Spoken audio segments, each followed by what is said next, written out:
So this footage is from the Route 66 bike rally, the Veterans Rally, last weekend. Was that the last weekend of June? I kind of wanted to use this opportunity to discuss the old school bike party, bike rally, whatever you want to call it, in 2024. Now, full disclosure, we've only been going to this kind of rally for a couple of years, so I'm not trying to say that we're some sort of authority that's got 10, 20, 30, 50, whatever years of experience. But we have a few thoughts, so I thought I'd lay those out here real quick and see what y'all think.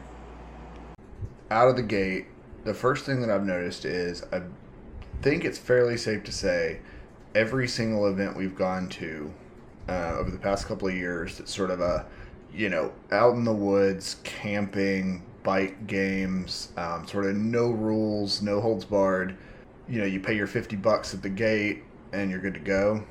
Has seemingly, as we've been told, and some of them we've attended more than once year over year, so we can attest to that, been lower attendance than the previous year or previous events. Sarah and I have talked about it a few times, and then we've talked with folks at these events, when you may have gone last year and there were 1,000 people and now there's 750 people. I've got a sort of a few main points that I want to go over. So the first point is demographics. I would hazard a guess that 90+% of the motorcycles at these events are Harleys. The Harley buyer is getting older, and a lot of the folks who sort of got into motorcycling decades ago are getting up into their 60s, 70s plus, and they're sort of aging out of, if not motorcycles as a whole, aging out of kind of motorcycle parties. And that's sort of coupled with the fact, I think, that, my wife and I being in our 30s, there's not a whole lot of folks our age that go to these things. We tend to gravitate towards people that are closer to our age. The number of folks in that age range that we meet seems to gradually go down. The majority of the population or the attendees of these events are aging out of motorcycles, aging out of camping, aging out of having a desire to attend this sort of event, and they're just not being replaced fast enough by the younger generations. There's a lot more, the differences in technology, the differences in desires, the differences in sort of financial status, standing, or even financial priorities has changed a lot over the past 50, 60 years. Probably in general, there's a lot less people going outdoors and doing stuff anyway. The next point that's been discussed a lot is social media, which just kind of includes the internet and sort of exposure in general. It depends on who you are. I mean, there are people who go there just to hang out, people watch, chat, drink some drinks, and do whatever, watch some music, everything like that. Then there are folks that go crazy, go wild, do whatever they want, right? That's kind of the point for a lot of people, is that this is a way to get out of your day job, get out of your 9 to 5, you're knowing exactly what you're going to do every day of every week. Go out in the woods and be silly, be crazy, hang out, have fun, everything like that. I know more and more as I've gone to these things that as I've followed other people on social media that go to these things, followed the events that plan these things, everything like that, I notice more and more of this stuff, censored, uncensored, whatever, more and more of this stuff ends up on social media, right? And depending on the person, depending on the people and what they're doing, I think that has a tendency to scare a lot of folks away. If not scare them away completely, just sort of change what they're willing to do, knowing that, their boss might stumble on it on Facebook or on Instagram or whatever. I've heard from several folks that are like, it has nothing to do with what I'm doing at this place, but simply being there and being seen being there on social media or in general is not good for their job or their career or whatever. People that are in law enforcement. But if you're a cop and you're hanging out somewhere that people are smoking marijuana, doing any kind of drugs, where people are riding motorcycles, driving, whatever, under the influence of anything, that can be looked bad on. And I mean, of course, the obvious thing here is that a lot of people who maybe get less clothed than they would at the pool down the street don't want 10 people whipping out their phones and filming it and throwing it up on their Facebook page or on their Instagram or Twitter or TikTok or whatever, because you just never know who's watching. It's supposed to be something that you can go to and have no rules, just go out, have fun, do your thing, whatever that thing may be or whatever that fun may be. I think everyone having a 4K HD video camera in their pocket nowadays makes that a little bit more difficult and makes it a little bit trickier of a decision for a lot of folks.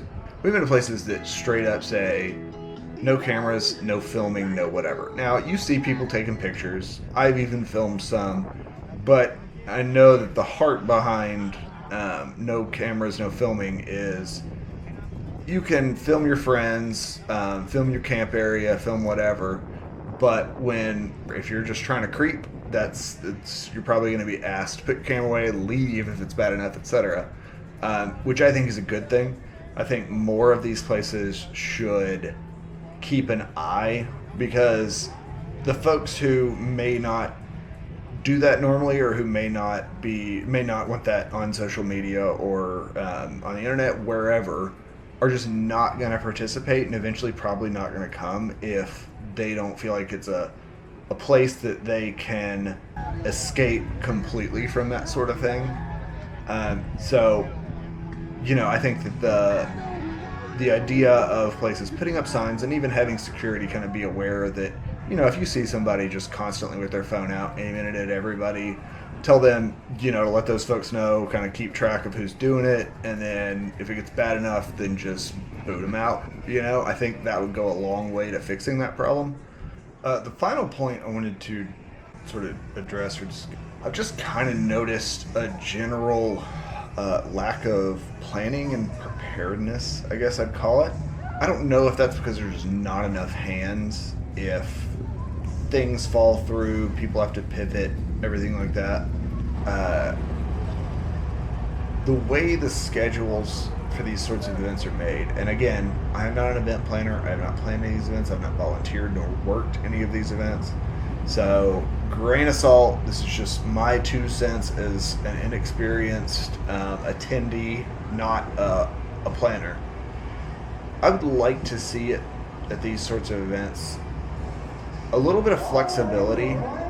It's a little bit funny when you've got the events that basically require you to be outside, scheduled for when it's 112 degrees in the afternoon, but then the pool tournament and karaoke or whatever are scheduled for after dark.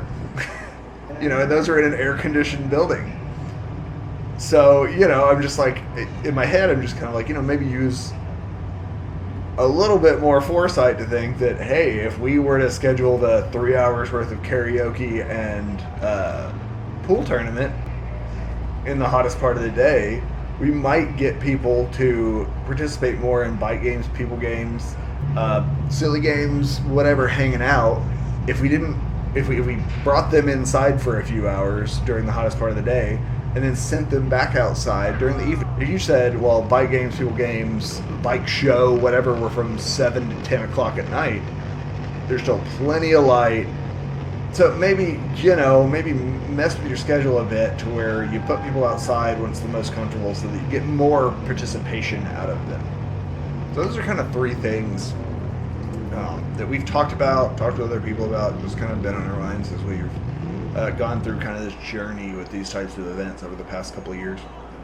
I will say these are our favorite kind of events. I have a certain amount of fun at sort of a normal sort of public rally. I'm not interested in walking up and down lines of vendors. So this sort of event, when we found it, was something that we really liked because it's much more off the cuff. I hope this continues. We love this sort of thing, and just curious about y'all's thoughts, curious about your experiences on the sort of old school bike party sort of event and what you think the future holds for it. If you think there are any points I missed, I'm sure there are. So please feel free, down in the comments, let us know. If you've been going to these for 50 years and you think I'm an idiot, please let me know, because we're definitely relatively new to this whole thing. Hope you guys had a great 4th of July. Stay hydrated, stay cool, and have a great rest of your summer. But really, Bike Fest Lake of the Ozarks is our next big event that we're going to. But I'll leave you guys with me ascending and sticking the ceiling at a second location. All for that sticker route. But stick around there. Yeah. Talk to y'all later.